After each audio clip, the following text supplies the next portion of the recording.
Already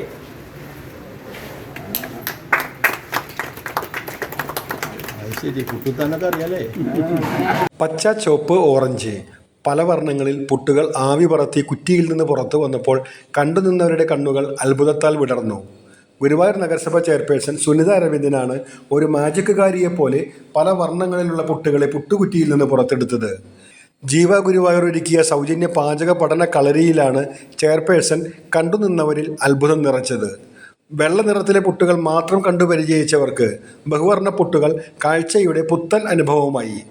അരിപ്പൊടിയിൽ വെള്ളം ഉപയോഗിക്കാതെ ബീട്രൂട്ടും ചീരയും ക്യാരറ്റുമെല്ലാം ഉപയോഗിച്ച് പുട്ടുകളെ പോഷക സമൃദ്ധവും വർണ്ണാഭവുമാക്കുന്നതിൻ്റെ രഹസ്യം ഡോക്ടർ പി എ രാധാകൃഷ്ണൻ കൂടി നിന്നവർക്ക് വിവരിച്ചു നൽകിയപ്പോൾ അത്ഭുതം പോഷക സമൃദ്ധമായ ഭക്ഷണമൊരുക്കുന്ന പാചക രീതിയുടെ അറിവിലേക്ക് വഴിമാറി. പല ആഹാരങ്ങളും രോഗങ്ങൾക്ക് കാരണമാകുന്ന കാലത്ത് രോഗം തരാത്ത ആഹാരത്തിൻ്റെ പ്രസക്തി ജനങ്ങളിലെത്തിക്കാനാണ് ജീവ സൗജന്യ പാചക പഠന കളരി സംഘടിപ്പിച്ചത്. Jeeva president councillor P A Rajendran അധ്യക്ഷത വഹിച്ചു. അഡ്വക്കേറ്റ് രവി ചെങ്കത്ത് ആമുഖ പ്രഭാഷണം നടത്തി. കൗൺസിലർമാരായ ഷീന റാഫേൽ, പി കെ മഹിജ, സുഷ ബാബു, ചന്ദ്ര രാമകൃഷ്ണൻ, അഷ്ഫാഖ്, നൌഷാദ് അഹമ്മു, ജീവ പ്രവർത്തകരായ K U Karthikeyan, K K Prathapan, Sandhyabharathan, Simon, Soman Thamarayoor എന്നിവർ സംസാരിച്ചു. വർണ്ണപ്പുട്ട് അടക്കമുള്ള വിഭവങ്ങളോടെ സ്നേഹവിരുന്നും ഉണ്ടായി.